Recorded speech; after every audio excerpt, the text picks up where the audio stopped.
Hi, and welcome back to the Food Fund, where we analyze investing in food stocks. If you love food and love buying food stocks, beverage stocks, and restaurant stocks, you will love this channel. In this video we will be reviewing some breaking news after Beyond Meat reported Q4 2023 earnings yesterday. Beyond Meat, stock ticker symbol BYND, is just one of many companies we explore on this channel. If you are new here, our goal is to help you put your money where your mouth is and invest in the best food companies. Before we get started, please click the like button and let YouTube know that you like the content. Subscribe and click the notification bell to make sure you catch the latest videos. Your continued support means so much to the Food Fund. Now, let's go ahead and jump right in. Cue the logo.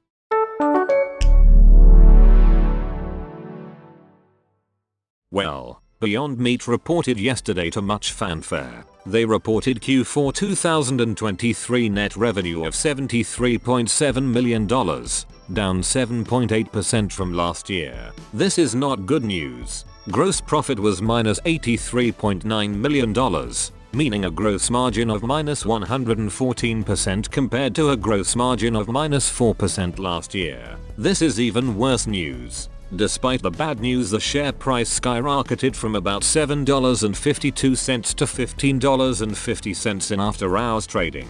Today the stock opened at $11.30. This is about a 50% gain from the close yesterday. Many media outlets reported that the share price rise was due to optimism around plans to cut costs. However, I fail to see the reason for optimism.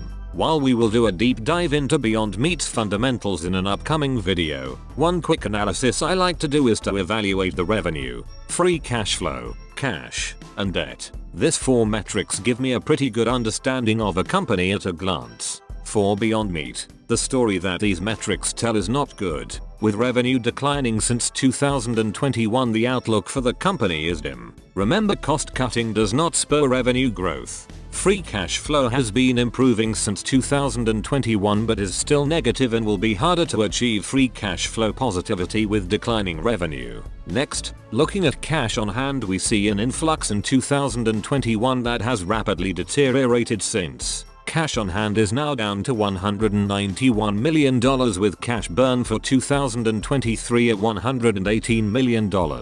Beyond Meat has a little over 1.5 years on operating runway. Making matters worse, debt at the company has been rising and now sits at $1.22 billion. Put that together and we have falling revenue, pressured cash burn, depleting cash reserves, and growing debt. This is a recipe for troubled times ahead. On top of that, we have falling gross margins. Gross margin has fallen from 33.5% in 2019 to -24.1% in 2023. Negative gross margins means that the company is losing money on every sale. Looking at the values on a quarterly basis paints an even more bleak picture. Gross margin for Q4 2023 was -113.8%. This is ridiculous. This means that for every dollar of product Beyond Meat sold, they lost $1.14 before even paying operating expenses. No company can survive selling products for half the price of their cost of goods sold. While most media attributed the share price rise to hopes for the future, I think a few outlets got it right. The street noted that a likely short squeeze caused the share price to rise. Similarly, Bloomberg mentioned that short sellers were getting hurt and set up for a short squeeze. I'm not sure how to explain the rapid share price pop, but the Nasdaq website shows us that more than 23 million shares were sold short 2 weeks ago, which is around 38% of free float of shares. With almost 11 days worth of volume need to cover those short positions, short sellers may be in for more pain. There is certainly risk on both sides if you choose to engage. In the meantime, just remember Benjamin Graham's wise advice. In the short run, the market is a voting machine, but in the long run it is a weighing machine. Many thanks for watching. Are you going to buy, hold, or sell Beyond Meat? Please share your thoughts below. It is always great to hear from you. Please check out some more videos right now and don't forget to put your money where your mouth is.